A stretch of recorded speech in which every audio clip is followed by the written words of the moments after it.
दोस्तों, मैं सुशील कुमार सिंह और आप देख रहे हैं संविधान तक। इस वक्त मेरी मौजूदगी अरवल जिला के उपाध्याय बिघा ग्राम में है, जहां पर बच्चा 471 नंबर ला करके गांव का नाम रोशन किया है। बता दें कि हम स्पेशली इनके लिए पटना से चल करके आए हैं और एक मात्र उद्देश्य है कि ग्रामीण जो बच्चे हैं उनको भी मनोबल ऊंचा हो, उन्हें भी लोग जाने, इसके लेकर के हम आए हैं। और ये बच्चे ग्राम में रह करके पढ़ाई की है। कहा गया है कि सुदूरवर्ती इलाके में शिक्षा बेहतर नहीं मिलता है, लेकिन बता दें कि इस पर जितने भी टॉपर किए, चाहे वो इंटर की मामला हो या फिर मैट्रिक का, दोनों के दोनों टॉपर और सेकेंड सभी लोग ग्रामीण क्षेत्रों से आ रहे हैं।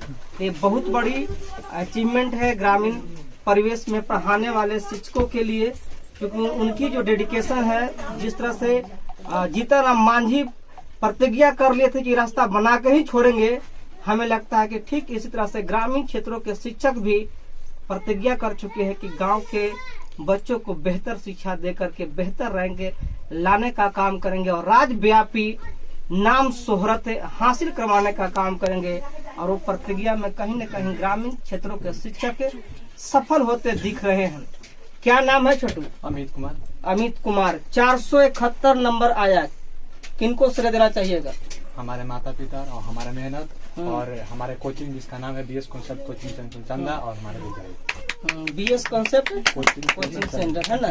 अच्छा पढ़ाते थे? बहुत अच्छा। क्या उनके पढ़ाने की कॉन्सेप्ट था जिसके चलते आप श्रेय देना चाहते हैं? यहाँ वहाँ के जो बीएस कॉन्सेप्ट कोचिंग सेंटर के जितना भी टीचर थे तो सब अच्छे थे। पढ़ाने का तरीका बहुत अच्छा था और जितना भी टॉपिक रहता था क्लास 10 का, जितना भी टॉपिक रहता था वो बेहतर से बेहतर समझाते थे, जिससे हम लोग उसका कॉन्सेप्ट बेहतर से बेहतर समझते थे, जिससे हम लोग एग्जाम में या टेस्ट भी लेते थे इस सप्ताह में, तो बेहतर अंक भी लाते थे उनके पढ़ाने के अनुभव। घर में माहौल कैसा रहता था? लड़ाई झगड़ा या फिर शांति? नहीं, बहुत शांति रहता था और यही रूम में हम लोग पढ़ते थे।